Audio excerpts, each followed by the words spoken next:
இறுதிக்கட்ட பிரச்சாரம் வந்து ரொம்ப உறுதியோட இருக்கு, உற்சாகமா இருக்கு, உண்மையா இருக்கு.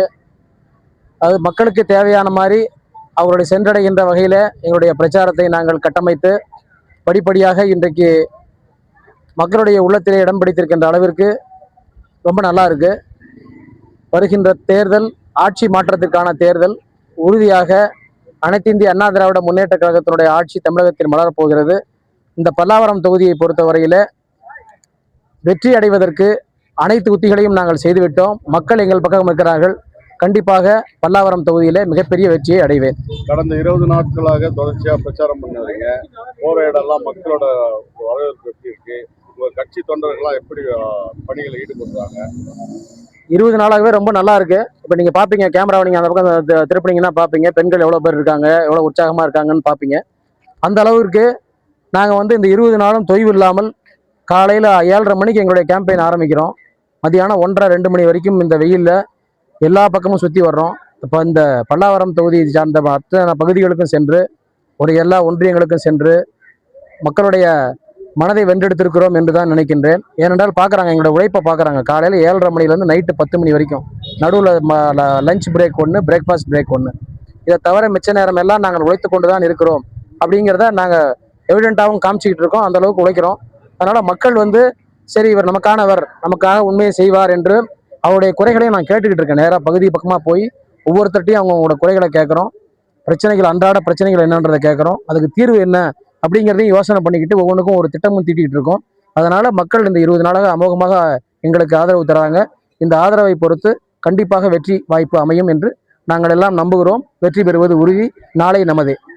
ஐஜேகே நிறுவனர் வேந்தர் அவர்கள் குன்னம் தொகுதியில போட்டியிடும் வேட்பாளருக்காக அந்த கல்லூரியில வந்து சீட்டு வழங்கப்படும் என கூறப்பட்டிருக்கு. ஆனா இதுவரைக்கும் பல்லாவரம் சட்டமன்ற தொகுதியில வேட்பாளர் நீங்க இன்னும் உறுதிப்படுத்தலன்னு தேமுதிக வேட்பாளர் குற்றச்சாட்டு இருக்காரு. இல்லை, அதை குற்றம் சாட்ட முடியாது. அதில் வந்து அரியலூர் மாவட்டங்கிறது வந்து பின்தங்கிய மாவட்டம். அதனால அதற்கு கொடுத்த சலுகைகள் வேறு.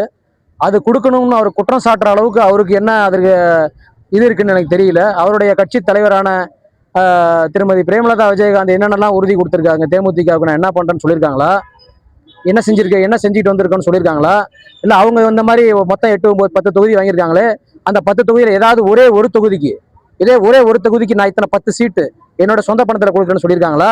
இதெல்லாம் யாருமே கேட்க மாட்டாங்க.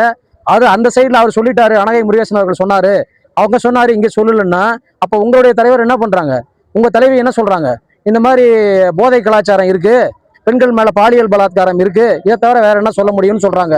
அதுக்கு சொல்கிறாங்க, மகாத்மா காந்தி அவர்கள் சொன்னார்கள், என்றைக்கு நள்ளிரவிலே ஒரு பெண் வந்து நகையெல்லாம் போட்டுக்கிட்டு போக முடியுமோ அதுதான் உண்மையான சுதந்திரம். ஆனால் இன்னைக்கு அந்த சுதந்திரம் இல்லைங்கிற மாதிரி சொல்லியிருக்காங்க. அதை மாற்றுக் கட்சியினுடைய தலைவர்களும் அதே மேடையில் இருந்து கொண்டு அதை எதிர்த்து கூட பேசல. இதை பற்றியெல்லாம் அவர் பேசுகிறாரா என்றால் அதை பற்றியெல்லாம் அவர் பேச மாட்டார். அவர் என்ன சொல்லுவார், அங்கே கொடுத்துருக்காரு, அது பின்தங்கிய மாவட்டம், அரியலூர் மாவட்டம் உங்களுக்கு தெரியும், சகோதரி அனிதா அவர்கள் அங்கே தான் இருந்தாங்க. அதனால படிப்பில் பின்தங்கிய மாவட்டம். இங்கே பல்லாவரம் வந்து 88% வந்து படித்தவர்கள் இருக்கிறார்கள். அதற்கும் மேல சிலதெல்லாம் சொல்லிதான் செய்யணும்ன்றதுல இதுல கண்டிப்பாக அந்த நிலை வரும் பொழுது வேந்தர் அவர்கள் கண்டிப்பாக பள்ளி உதவிகள், கல்லூரி உதவிகளை செய்து கொண்டுதான் இருக்கிறார். இப்போ இங்க இந்த பல்லாவரம் தொகுதிக்கு மாத்திரம் இல்லை, இன்னைக்கும் பாத்தீங்கன்னா தமிழகத்தில் இருக்கக்கூடிய பல்வேறு கல்வி நிறுவனங்களுக்கு ஸ்கூல்ல படிக்கிற பசங்களுக்கு கொடுத்துட்டு தான் இருக்காரு. அதனால அது தெரியாம இல்லை, இங்கேயே அது வேற. நான் என்ன சொல்ல வரேன்னா, இது மாதிரியான உதவிகளை செய்து கொண்டுதான் இருக்கிறார். அங்க கொடுத்துருக்காரு, இங்கே கொடுக்கலன்னா அப்போ தலைவி என்ன கொடுத்தாங்க, 10 தொகுதி வாங்கியிருக்கீங்களா, என்ன செஞ்சாங்க, சரி நீங்க என்ன அறிவிச்சிருக்கீங்க, நீங்க வந்து நான் நம்பர் 1 தொகுதியா வாக்கணும்னு சொல்லியிருக்கீங்களா, திட்டம் வச்சிருக்கீங்களா, பாதாள சாக்கடை திட்டத்தை ஏன் விட்டீங்கன்னு சொல்லட்டும். திராவிட முன்னேற்ற கழகத்தினுடைய வேட்பாளர் அதை உறுப்பினர் இருக்கார் இல்லையா, இப்ப சிட்டிங் எம்எல்ஏ இருக்கார் இல்லையா, அவர் என்னென்னலாம் செஞ்சாருன்னு உங்கள்கிட்ட கொடுக்கட்டும், ப்ராக்ரஸ் ரிப்போர்ட் கொடுக்கட்டும். உங்க கூட கேம்பெயின் வராரு இல்லையா, அவர் சொல்லுங்க, நான் இதெல்லாம் இந்த திட்டத்தெல்லாம் வரிசையா தானே பண்ணியிருக்கேன், நான் வந்து அனகை முருகேசன் கூடவே இருக்கேன், நாங்க வந்து அவருக்கு தான் ஆதரவு தரோம், அவர் கூட தான் நாங்க அவர் சொல்றதெல்லாம் எங்களுக்கு சம்மதம், தேமுதிக தலைவி சொல்றதெல்லாம் எங்களுக்கு சம்மதம்னு சொல்லுங்க. அதை சொல்ல மாட்டாங்களே. நீங்க வந்து என்கிட்ட வந்து அவங்க கொடுத்தாங்க இங்க கொடுக்கலன்னு சொல்லும்போது அரியலூர்ல கொடுத்துருக்காங்கன்னா அது பின்தங்கிய மாவட்டம். அதனால அவங்க என்ன சொல்லணும்னா, பேசுவதற்கு முன்பாக அவர்கள் என்ன செய்து கொண்டிருக்கிறார்கள், அவர்கள் உண்மையிலேயே அவருடைய கூட்டணிக்கு ஒத்துழைப்பு தான் தர்றாங்களா? அண்ணன் விஜயகாந்த் அவர்கள் சொன்ன மாதிரி திமுக ஒரு தீய சக்தி, அதை அழிப்பதற்காகத்தான் தேமுதிக பிறந்திருக்குதுன்னு சொல்றத வேற மாதிரியான ஒரு ரூட்ல எடுத்துட்டு அவங்க பேசுறாங்களான்னு எனக்கு தெரியல.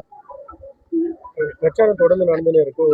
மக்கள் வந்து என்னென்ன கோரிக்கை எல்லாம் வச்சிருக்காங்க? மக்கள் கோரிக்கை வந்து பாத்தீங்கன்னா, பெரிய பிரதானமான கோரிக்கை வந்து இந்த ரோடு ப்ராப்ளம், டிராபிக் ப்ராப்ளம், குடிநீர்ல சாக்கடை கலக்கிற ப்ராப்ளம், அதே போல் இந்த மினி பஸ் குறைஞ்சிருச்சுங்கிற ப்ராப்ளம், கொசு ப்ராப்ளம், நாய் தொல்லைகள் அதிகமாக இருக்குங்கிற ப்ராப்ளம், இந்த ஏரிகள்லாம் தூர்வாரப்படவே இல்லை, பூங்காக்கள் பராமரிக்கப்படல, எந்த பிளே கிரவுண்ட்ஸ், அதாவது பல்லாவரம் பகுதியில் பார்த்தீங்கன்னா பல்லாவரம் தொகுதி முல்லாவுமே நிறைய பிளே கிரவுண்ட்ஸ் இருக்கு. அந்த பிளே கிரவுண்ட்ஸ் எல்லாம் வந்து அந்த பசங்க யூஸ் பண்ண முடியல. போதைக்குள்ள போற மாதிரி அவங்கள தள்ளுறது தான் பண்றாங்களே ஒழிய விளையாட்டுல அவங்கள உற்சாகப்படுத்தி மாணவர்களை வந்து அதிக அளவுல விளையாட்டுல ஈடுபடுத்தும் போது அவர்கள் வந்து இதுல இருந்து மாறுவதற்குண்டான வாய்ப்புகள் இருக்கும். அதுக்கு தகுந்த மாதிரி தான் அண்ணா எடப்பாடியார் சொன்னாங்க, நான் ஆட்சிக்கு வந்தவுடன் 3 மாதத்தில் ஸ்பெஷல் டாஸ்க் ஃபோர்ஸ் போட்டு இந்த கஞ்சாவே அடியோடு ஒழிப்பேன்னு சொல்லியிருக்காரு. இதெல்லாம் மக்கள் ரொம்ப அமோகமா வரவேற்கிறாங்க. நீங்க வேட்பாளரா இந்த தொகுதிக்கு வெற்றி பெற்று வந்தா என்ன திட்டங்கள் செய்ய இது பண்ணிருக்கீங்க? என்னுடைய திட்டங்கள்ல வந்து முதல்ல நான் சுற்றுப்புற சூழலை பாதுகாக்கணும், ஏரிகளை தூர்வாரணும், குளங்களை வந்து பராமரிக்கணும், பூங்காக்கள் எல்லாம் சரிவர பராமரிக்கணும், இளைஞர்களை அதிகமாக விளையாட்டில் ஊக்குவிக்கணும், பெண்களுக்கு பாதுகாப்பு உறுதிப்படுத்தப்படணும், டிராஃபிக் ப்ராப்ளம்ஸை வந்து ஸ்டாப் பண்ணணும். அதுக்கு உண்டான, ஏன்னா இன்னைக்கு வந்து இந்தியாவிலேயே தமிழகத்திலேயே பல்லாவரம் தொகுதியில் அதிக விபத்துக்கள் நடக்கிறதாகவும் அதிக கன்ஜெஷன், டிராஃபிக் கன்ஜெஷன் ரொம்ப அதிகமாக இருக்கிறதாகவும் சொல்றாங்க. அப்போ அதை சரி செய்வதற்குண்டான ஆயத்த பணிகளை செய்யணும். அதே போல பாலம் அமைப்பது, தரைப்பாலம், இப்போ பார்த்தீங்கன்னா பொழிச்சலூர்ல இருந்து கருகம்பாக்கம் வரைக்கும் தரைப்பாலம் அமைப்பது. அதே போல திருநீர்மலையில வந்து அந்த விஞ்ச் போடுறதா வந்து ஒரு பிளான் இருந்துச்சு 2022ல. அதை வந்து அப்போ இப்போ இருக்கிற இன்னைக்கு இருக்கக்கூடிய அமைச்சர் வந்து என்ன சொன்னார், நாங்கள் விஞ்சுக்கு ரெடி பண்ணுறோன்னு ஒரு பேப்பர் ஒரு நியூஸ் கொடுத்துட்டு அதுக்கப்புறம் அது நடக்கவே இல்லை. இந்த மாதிரியான பல திட்டங்களை, எண்ணற்ற திட்டங்களை நாங்கள் ஒவ்வொன்றாக செய்வதற்காக வைத்திருக்கிறோம். இப்போ தலையாய பணி என்னன்னா பல்லாவரம் தொகுதியினுடைய வளர்ச்சி. அந்த வளர்ச்சியை மக்கள் பார்க்கும் விதமாக மக்களும் ஒன்றிணைந்து அந்த வளர்ச்சியை அரசாங்கத்தினுடைய துணையோடு வளர்ச்சி பெற செய்வதுதான் என்னுடைய முதல் குறிக்கோள்.